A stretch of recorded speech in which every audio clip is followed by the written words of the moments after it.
जो भाई प्रभात खबर के वरिष्ठ पत्रकार हमारे प्रमोद कुमार वर्मा जी, सोनी जी, अंबुज जी, अनिल जी, पवन जी और सभी इस विद्यालय के भाई शिक्षक शिक्षिकाएँ और यहाँ पे उपस्थित सभी हमारे अभिभावक, माताओं, बहनों और सभी छात्र छात्राओं, सभी को मैं अपने तरफ से हार्दिक अभिनंदन, वंदन और स्वागत करता हूँ। यह इस विद्यालय का प्रथम एनुअल फंक्शन है। विद्यालय जब ओपनिंग हुआ था उस समय भी हमें इन लोगों ने आमंत्रित करने का काम किए थे, लेकिन बिहार विधानसभा में हम एक सदस्य हैं और वहाँ पे सदन चल रही थी, तो मुझे व्यस्तता था, पटना में थे, तो मैं उस फंक्शन में नहीं पहुँच सका था। लेकिन मेरे पिताजी आए थे और वह उद्घाटन समारोह में शामिल हुए थे। आज मुझे फिर यहाँ पे आप लोगों ने बुलाए, बहुत अच्छा लगा।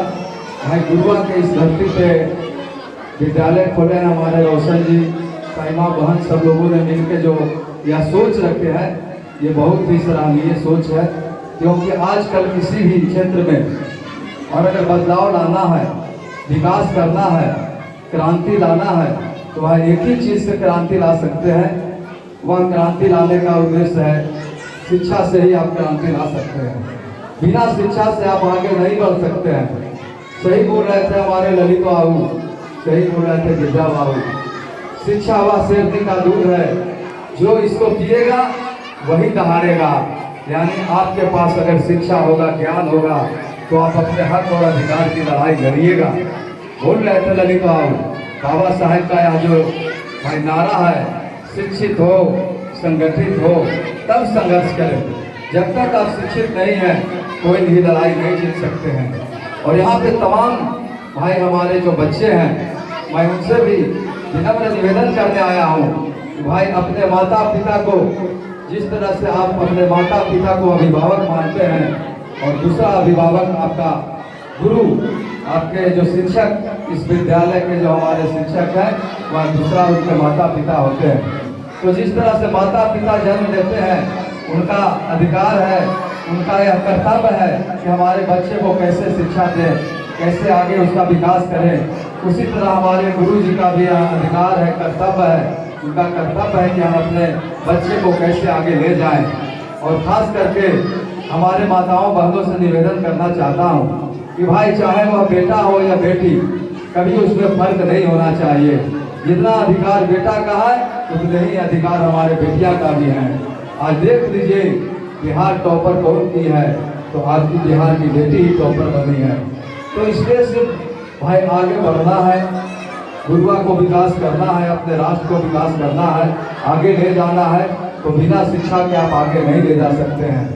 आजकल हम लोगों का भाई, हम लोग सरकार में है, विधायक हैं, हम लोगों का दायित्व है कि हमारे क्षेत्रों का जितने भी विद्यालय हैं वह सुचारू रूप से चले। विद्यालय सरकार का काम है चलाना, लेकिन आज सरकार कहीं न कहीं लाचार है।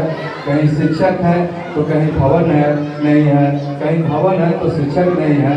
और व्यवस्था का बदलना होगा और उसके लिए तमाम लोगों को जागरूक होना होगा।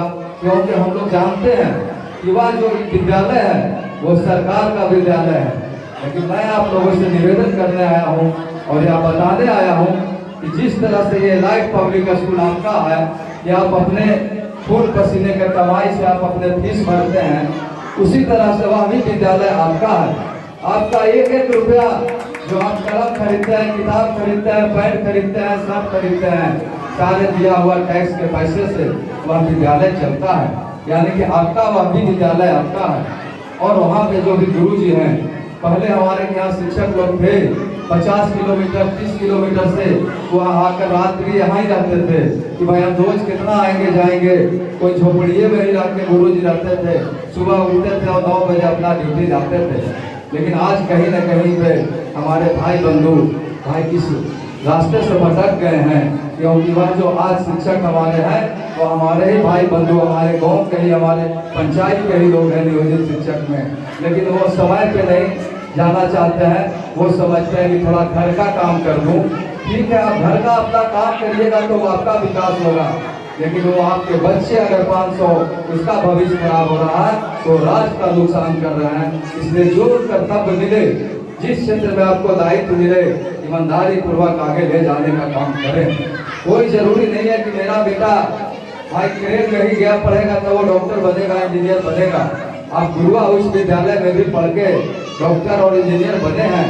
आज भाई फिरमा में भी बनकर ज्योति एसडीओ बनी है। हम लोग भी गुरुआ हाई स्कूल के ही प्रोडक्ट हैं और हम लोग भी भाई कहीं नहीं गए, सरकारी विद्यालय में ही पढ़कर समाज को सेवा कर रहे हैं। तो हर क्षेत्र में जहाँ भी हो ईमानदारी पूर्वक काम करना चाहिए, क्षेत्रों को विकास करना चाहिए। मैं कोटि कोटि धन्यवाद और बधाई देना चाहता हूँ कि आप लोगों ने इस तरह का विद्यालय खोल के भाई यहाँ पे हजारों बच्चों को शिक्षा देने का या सोच रखे हैं। ये बहुत बड़ी सोच है।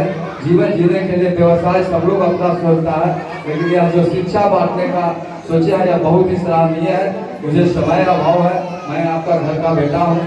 अभी थोड़ा सा चुनाव का समय भी चल रहा है और समय अभाव के चलते मैं अपनी वाणी को यहीं पे विराम देना चाहता हूं और शुभकामना देना चाहता हूं कि भाई यह जो इलाइट पब्लिक स्कूल है बेहतर कार्य करे और इससे भी अच्छा इसका भाई कार्य हो और आगे भी प्रगति करे। यही कहकर अपनी वाणी को समाप्त करता हूं। जय हिंद, जय भारत। बहुत बहुत धन्यवाद।